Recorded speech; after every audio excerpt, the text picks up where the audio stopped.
Souls-like games have become one of, if not my favorite genre of games. The popularity of the Souls franchise has spawned countless titles attempting to capture the magic of From Software's revolutionary games. There has been varying degrees of success in attempting to capture that Souls feeling. Wuchang Fallen Feathers is Lean Zen's game's attempt at the genre.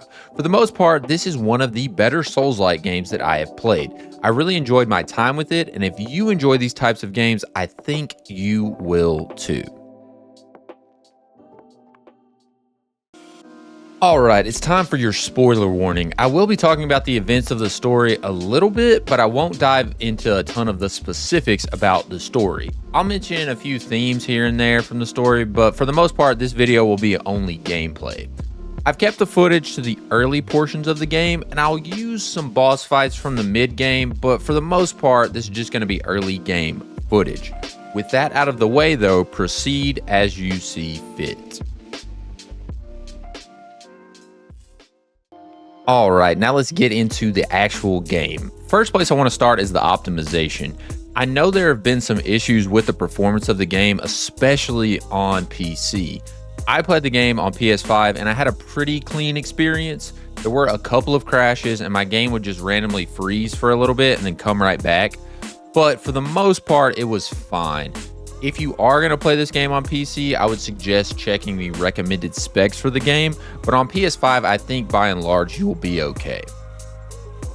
All right, now that we've got optimization out of the way, let's get into the actual meat of the game. The question with Souls-likes always comes down to what exactly makes a Souls-like game. Most people will say that all you need for a Souls-like is just make a difficult game. This is just way too reductive. Of course, difficulty is a piece of the puzzle, but there are other pieces that are just as important, such as bosses, level design, and a non-linear storytelling. This game shines in some of those areas, but not so much in others. Okay, let's start with the stuff that doesn't shine as much as the other things, a little bit lackluster. And the place I want to start with that is the story. I would love to get into the details of this story, but to be honest, I couldn't really tell you what happened. The story beats are delivered via dialogue and item descriptions, which is not new. That's kind of how Souls-likes work. And I even took notes and tried to keep up with what was going on, but there was not enough connective tissue between the story beats for me to really understand the overarching story. The game takes place at the end of the Ming Dynasty in China. There's a disease going around called the feathering. The main character, Wuchang, has been infected with the feathering. Now, normally the feathering would slowly take over the individual and they would turn into these avian beasts. However, Wuchang is able to channel the power of the feathering and use it to her advantage. That is as much as I can tell you about the overarching story, to be honest. There are some interesting characters, but how they all fit together was not very well explained in my opinion. Now, normally I'm clicking through dialogue, maybe not paying attention, but I really tried to pay attention to see if I could get a grasp of what was going on, and I just really couldn't. So that may be a me thing, but I don't think the story is very well delivered. I also won't spoil the ending I got, but apparently I did get the bad ending, which was honestly a surprise for me. I didn't feel like I was doing anything particularly evil during my playthrough, and the only reason I bring that up is because in other Souls-like or even just Souls games, you can kind of tell when you're walking down the bad path, but there was really no indication here. So overall, the story is not where this game shines, but there are other areas that this game is really impressive. Moving on to an area where this game blew me away, the level design.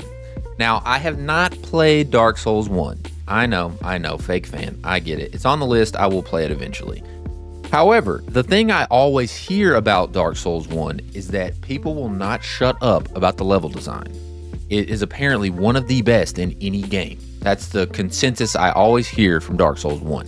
I'm not willing to say that Wuchang hits those same heights when it comes to level design. However, the design is one part of the game that continuously impressed me. The interconnectivity is what really blew me away. There are lots of forks in the road, places where you have a couple of choices on where to go, and I am an explorer at heart.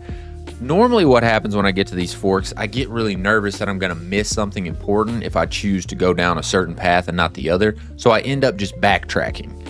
In Wuchang, though, I quickly realized that I did not have to worry about missing a path because if I just followed the path I was on for long enough, it would loop back to something that I had already seen, and then I would be able to explore the other direction. Another thing I love about these types of games are shortcuts.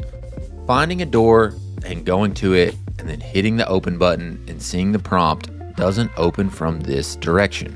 A ladder that needs to be released, or even an elevator that you can't access when you first find it. These simple things are one of my favorite parts about the Souls genre. I much prefer having a couple of bonfires in a level that have multiple different shortcuts back to it than having 15 rest points all scattered throughout. Finding these shortcuts scratches that itch I have for exploring. It makes it feel worthwhile to look around, like maybe I found something that no one else did. The different areas of the game are also connected in some really interesting ways, whether it's a whole region under a temple or a side door that loops back to the beginning area. Everything feels super connected, so you get a good sense of the spatial proximity of all the locations in the game. Instead of the game just feeling like each level is separate from each other, the levels of Wuchang feel like a living, breathing world.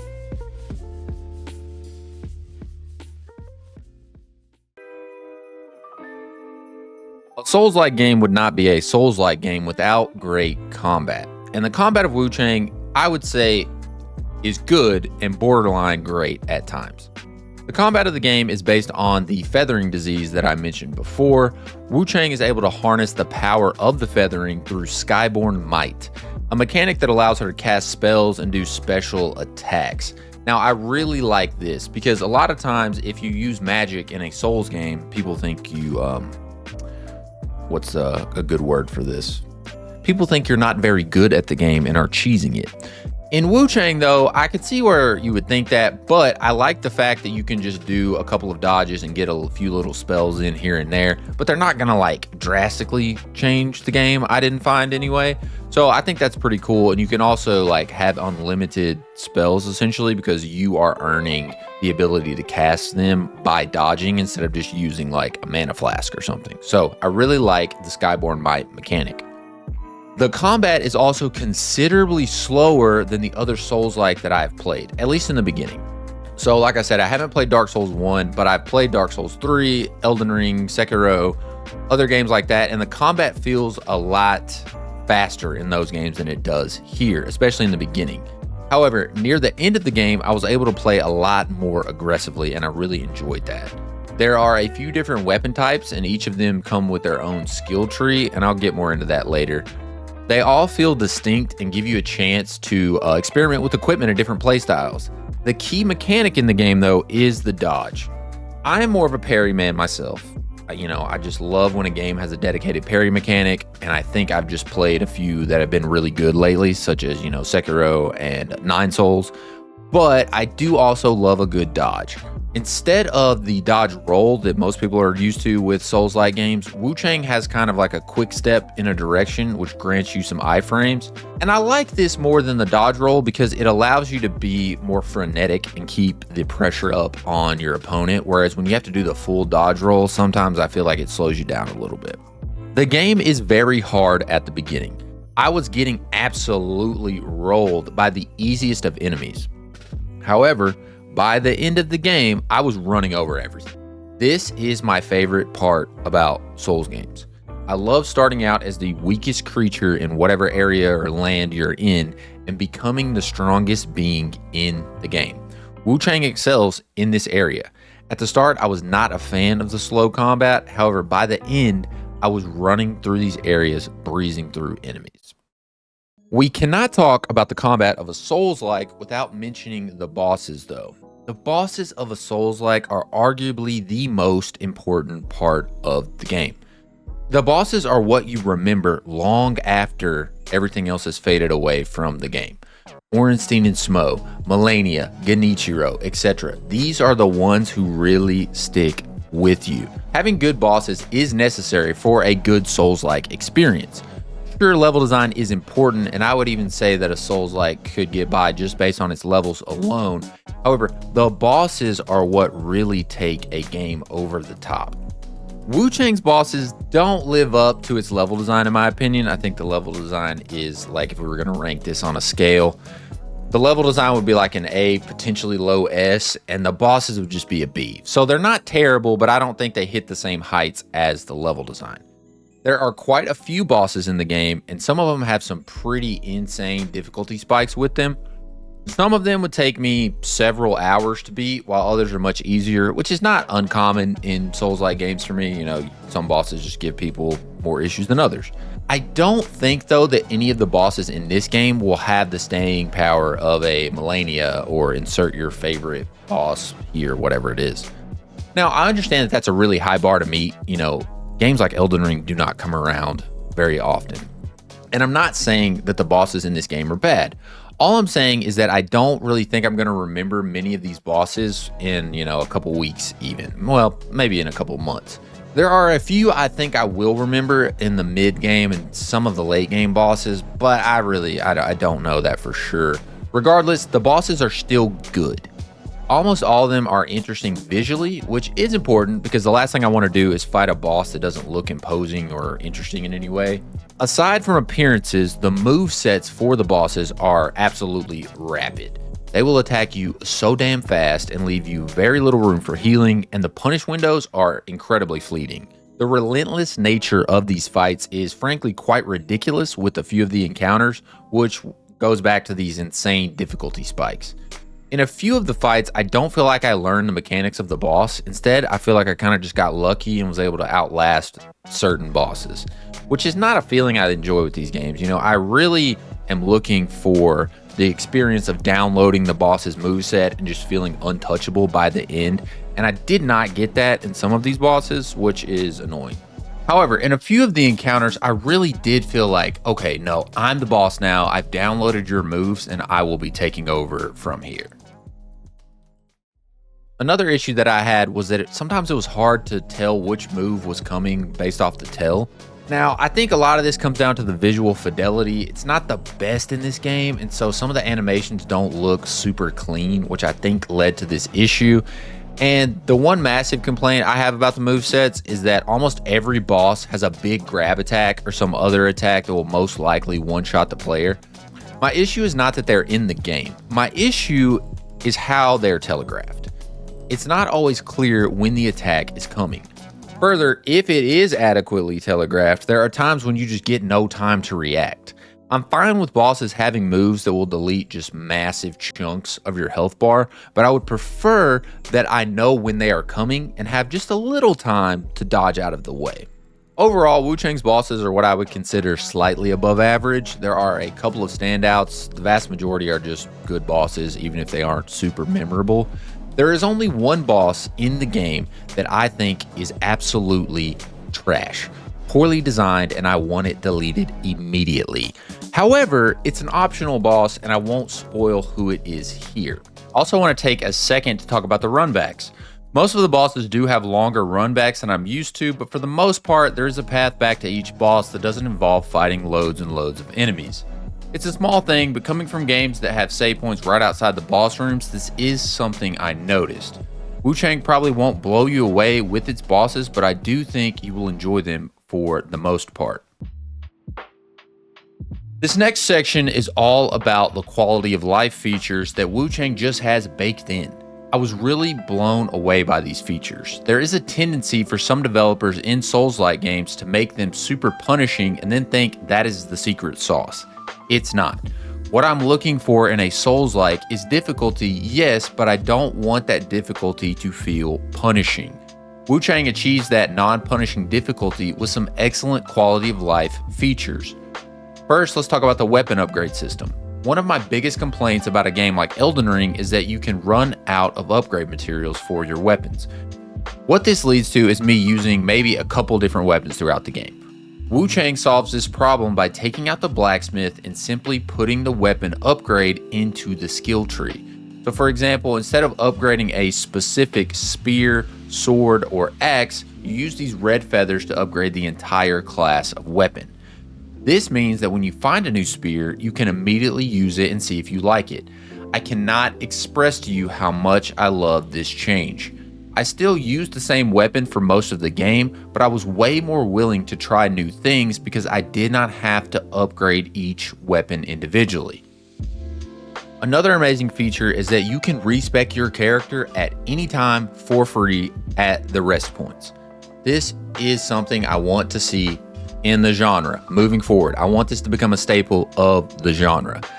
Games like Elden Ring have so many cool builds, but with the limited amount of respecs, I always find myself scared to experiment, and so I never change my build really, and then by the end of the game, I'm just like, oh, I have 50 larval tears or whatever, and I never actually respect.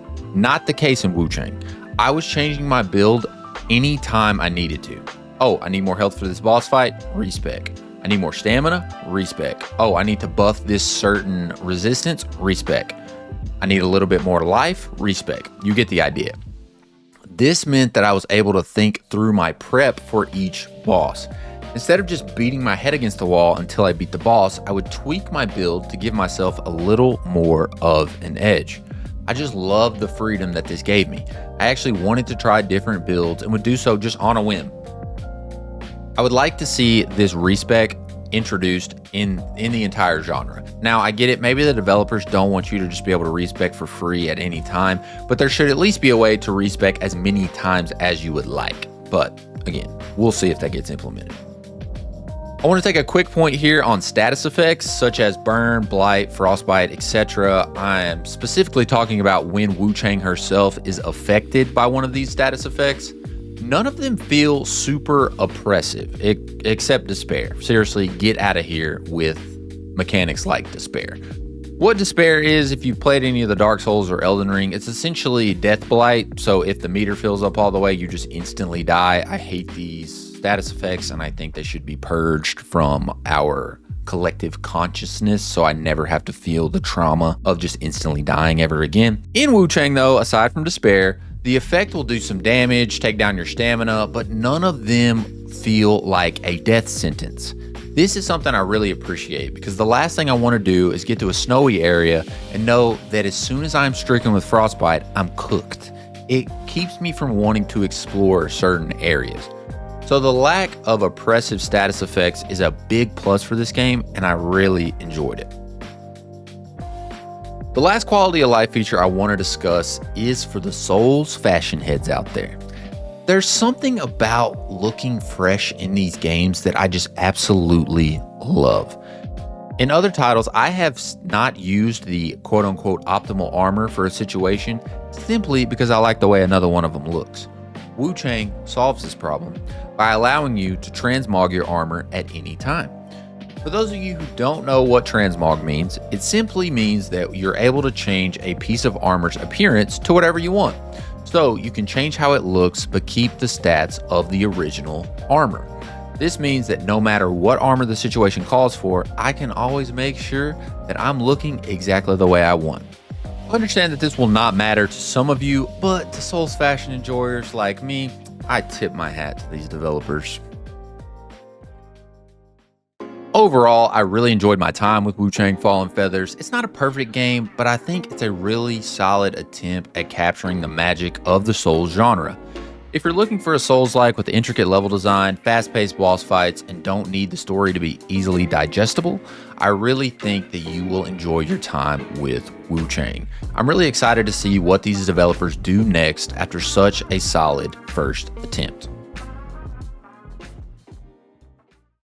Thank you all for watching today. I hope you enjoyed this video. If you did enjoy this video and would like to join our team, be sure to subscribe to the channel. And on the note of subscribers, I want to thank you all for getting me to 100 subs on the channel. We are currently at, I believe, 130 plus subscribers, which is just amazing. I would love to get to 500 subscribers. So if you could do your part, if you're not currently subscribed, just hit the button, man. It would be awesome. If you don't care about any of that, that's totally cool as well. I appreciate the fact that you've watched this video until the end.